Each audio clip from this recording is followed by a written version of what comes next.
Hello everyone, hope all of you are fine. Welcome to LIMS, Leiden Institute of Management and Sciences.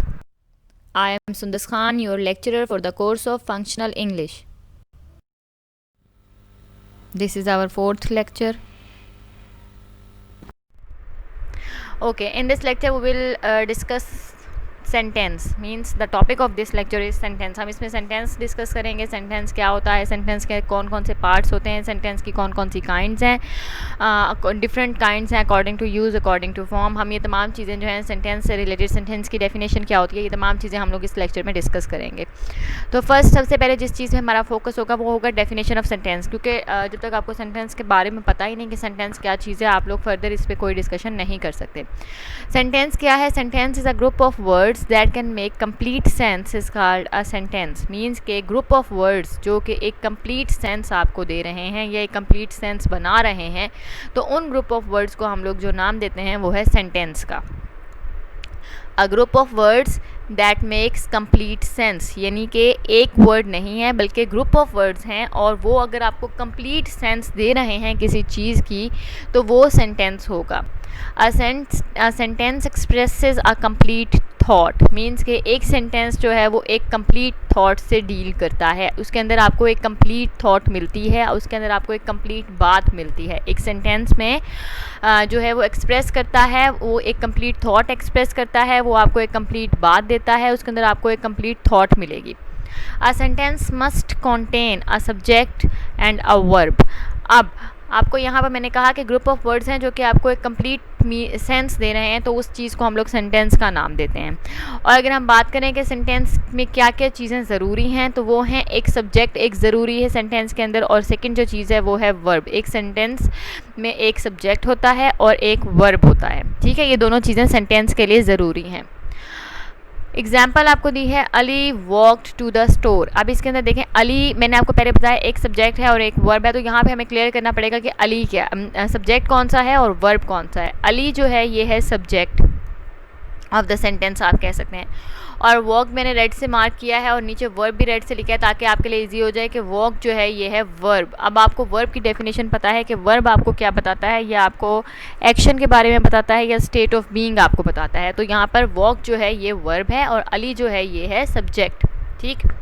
और एक sentence जो होता है must contain, उसके अंदर लाजमी है कि उसके अंदर एक सब्जेक्ट हो और उसके अंदर एक वर्ब होगा, तो ही वो एक सेंटेंस होगा. और सेकेंडली कि वो अगर आपको कंप्लीट मीनिंग दे रहा है, एक कंप्लीट थॉट जो है वो एक्सप्रेस कर रहा है, तो ही हम उसे सब्जेक्ट का सेंटेंस का नाम देंगे.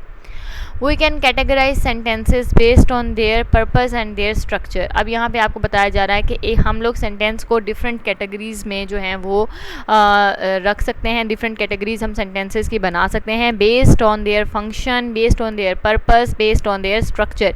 मीन्स कि हम स्ट्रक्चर की बेस पे और पर्पज़ की बेस के ऊपर सेंटेंसेस को डिफरेंट कैटेगरीज में जो हैं वो डाल सकते हैं.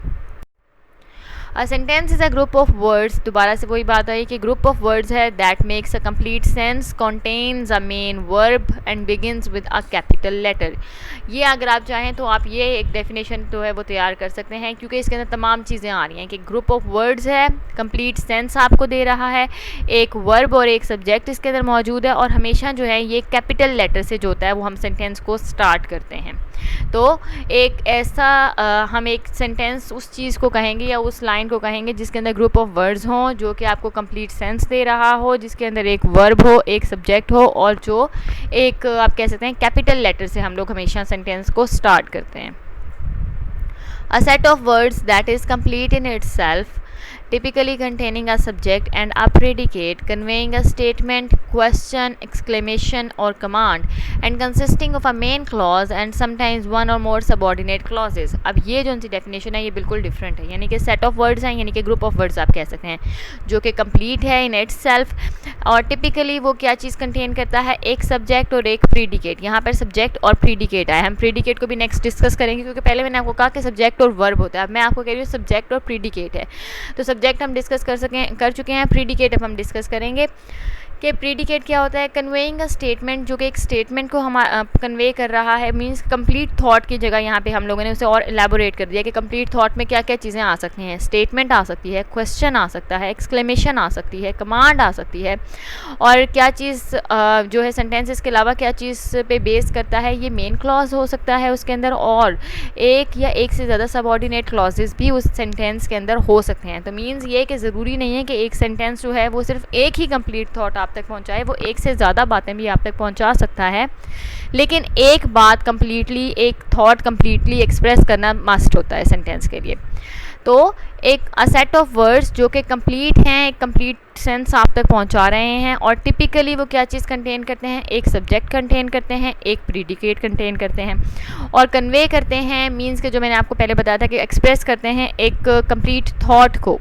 तो वहाँ आप या तो लिख सकते हैं कि कंप्लीट थॉट, या फिर आप स्टेटमेंट कह सकते हैं, क्वेश्चन कह सकते हैं, एक्सक्लेमेशन कह सकते हैं, और कमांड कह सकते हैं। और ये कंसिस्ट करता है एक मेन क्लॉज के ऊपर एक सेंटेंस, और उससे समटाइम्स जो है वो एक मेन क्लॉज के साथ साथ एक या उससे ज़्यादा सबऑर्डिनेट क्लॉजेस भी एक सेंटेंस का हिस्सा होते हैं। तो ये जो है ये डिटेल्ड डेफिनेशन है एक सेंटेंस की। अगर एग्जांपल की बात करें तो द बेबी इज़ स्माइलिंग, इसके अंदर बेबी जो है ये है सब्जेक्ट, और स्माइलिंग जो है या इज़ स्माइलिंग अगर हम कहें कि देखें जी इज़ स्माइलिंग जो है, या आप इसे कह सकते हैं, या स्माइलिंग को सिर्फ आप कह सकते हैं प्रीडिकेट, या स्माइलिंग को आप लोग वर्ब भी कह सकते हैं, क्योंकि हमेशा जो चले हम जो प्रीडिकेट है वो हम नेक्स्ट डिस्कस करते हैं। Sentence is a textual unit consisting of group of words that are grammatically linked. ये बिल्कुल ही एक डेफिनेशन डिफरेंट सी है सेंटेंस की। सेंटेंस क्या है, टेक्सचुअल यूनिट है consisting of words that are grammatically linked, means के एक ऐसा यूनिट ऑफ वर्ड्स है जो कि ग्रामेटिकली लिंक्ड है दूसरे वर्ड्स के साथ। एक ऐसा वर्ड्स जो हैं वो ग्रामेटिकली एक दूसरे के साथ लिंक्ड हैं, और उस लिंक कनेक्शन को या उन जो कम्बिनेशन बनाया है वर्ड्स ने ग्रामेटिकली एक दूसरे के साथ मिलकर, उसको हम लोग जो नाम देते हैं वो सेंटेंस का देते हैं। लेकिन फिर भी इसके अंदर आपको एलैबोरेट करना पड़ेगा कि आपको एक कंप्लीट थॉट होनी चाहिए, एक सब्जेक्ट होना चाहिए, एक वर्ब होना चाहिए या प्रीडिकेट होना चाहिए, और एक क्लॉज मेन क्लॉज हो सकता है, और उसके बाद सबऑर्डिनेट क्लॉज, और एक या एक से ज़्यादा सबऑर्डिनेट क्लॉजेस भी उसमें हो सकते हैं। अब हम सब्जेक्ट को डिस्कस करेंगे। मैं आपको पहले मेंशन करती रही कि ये सब्जेक्ट है, ये सब्जेक्ट, अब हम सब्जेक्ट को डिटेल में जो है वो डिस्कस करेंगे। सब्जेक्ट क्या होता है, naming part, it tells you who the sentence is about, means के अभी मैंने आपको एग्जांपल दी थी द बेबी इज़ स्माइलिंग, तो सेंटेंस जो था वो बेबी के बारे में था। तो मैंने आपसे कहा कि बेबी जो है वो सब्जेक्ट है, क्योंकि आपको सब्जेक्ट क्या करता है, ये नेमिंग, अक्सर जो नेमिंग पार्ट होता है उसको हम लोग सब्जेक्ट कहते हैं। और it tells you who the sentence is about, जो मेन डेफिनेशन है सब्जेक्ट की वो ये है कि ये आपको बताता है कि सारा का सारा जो सेंटेंस है वो किसके बारे में है। Who the sentence is about, सारा सेंटेंस का फोकस किसके ऊपर है। सब्जेक्ट जो होता है वो आपको बताता है कि एक सेंटेंस किसके बारे में है, किससे लिंक्ड है, किससे रिलेटेड है। द पर्सन और thing the sentence is about is the subject.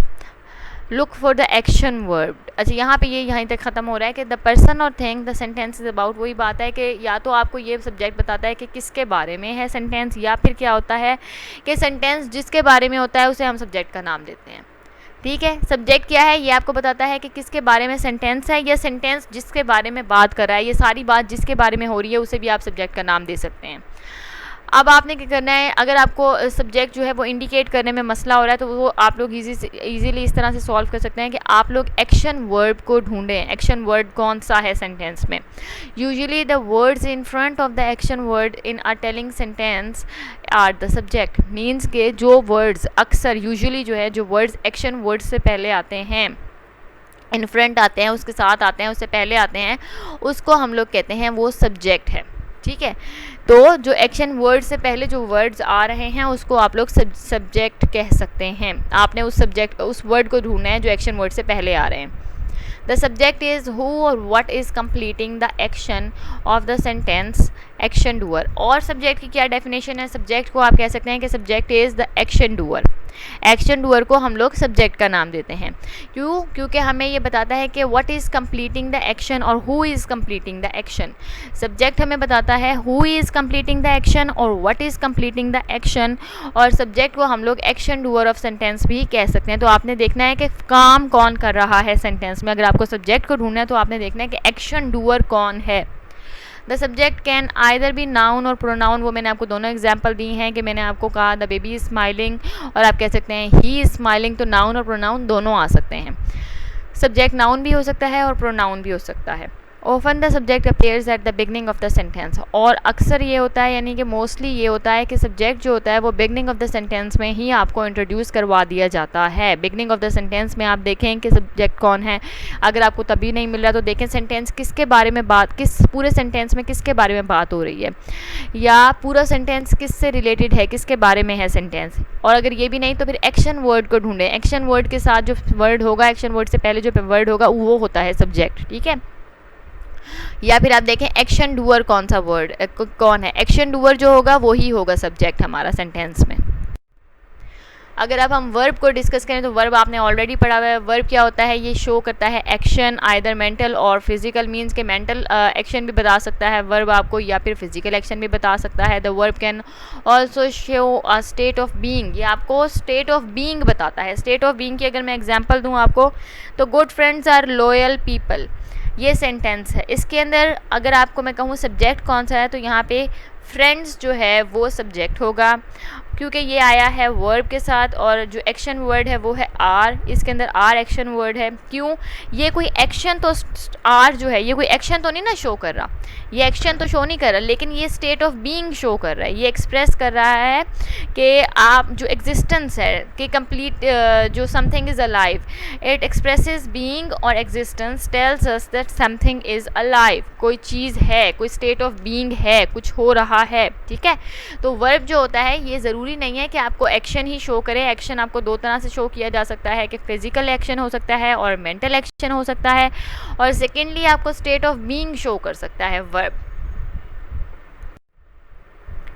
अगर अब हम प्रीडिकेट की बात करें, जो मैंने आपको कहा था कि हम प्रीडिकेट हम बाद में डिस्कस करेंगे, तो प्रीडिकेट क्या होता है कि प्रीडिकेट है the predicate of the sentence is the part that contains an action, means के एक तो एक्शन डूअर हुआ ना, उसके बाद क्या है जो पार्ट ऑफ द सेंटेंस है जिसमें एक्शन हो रहा है, उस मीन्स एक तो वर्ब हो गया जो एक्शन वर्ब, एक एक्शन वर्ब जो होता है वो एक्शन शो कर रहा होता है, स्टेट ऑफ बीइंग शो कर रहा होता है। तो वो जो पार्ट है सेंटेंस का सब्जेक्ट के बाद जो कि शो कर रहा है कि क्या एक्शन हो रहा है, उस पार्ट को हम लोग नाम देते हैं प्रीडिकेट का।